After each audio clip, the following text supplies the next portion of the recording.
So, Taylor, we just talked about how filing status and dependence can impact a family's tax obligations. Let's shift gears a bit now and focus on another common scenario: self employment. In this segment, we'll consider a self employed freelancer who earned $25,000 in 2024.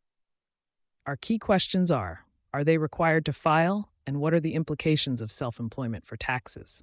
Sam, what are the specific filing requirements for self employed individuals? The IRS generally requires self employed individuals to file if their net earnings from self employment, that's their profit, after deducting business expenses, are $400 or more. This is because they are responsible for paying self employment taxes, which cover Social Security and Medicare.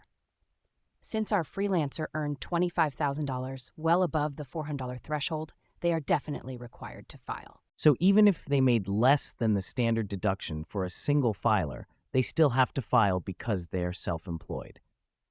Exactly.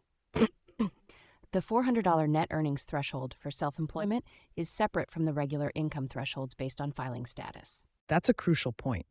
It's easy to assume the standard deduction rules apply across the board, but self employment brings in a different set of rules. Think of it like this, Taylor. The standard deduction is like a discount on your taxable income.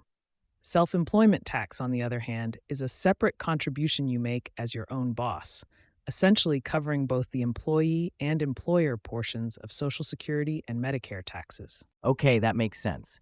So Alex's second question was about deductions. What deductions can a self-employed individual take, Sam?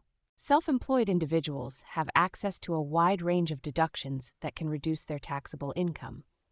Common ones include deductions for the portion of their home used as an office, health insurance premiums, business expenses like supplies and travel, and even a portion of their self-employment tax. For example, if our freelancer uses a spare bedroom exclusively as their office, they can deduct a portion of their rent or mortgage interest, utilities, and even depreciation related to that space.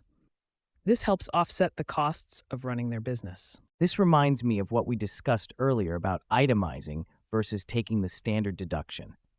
So if I understand correctly, a self-employed person would want to calculate both to see which results in a lower tax bill, right? Yes, absolutely. It's always a good idea to compare both options.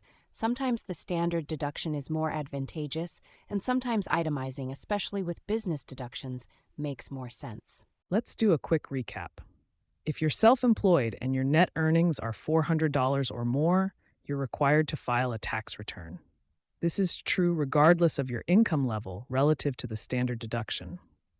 And remember, you can deduct legitimate business expenses, which can significantly reduce your tax burden. This is really helpful, Alex and Sam. I used to think self-employment just meant more freedom, but now I see there's a whole other layer of complexity when it comes to taxes. Exactly, Taylor. And that brings us to our call to action for this segment. Research self-employment tax obligations, including estimated taxes and deductions available to you. Don't wait until tax season to figure this out.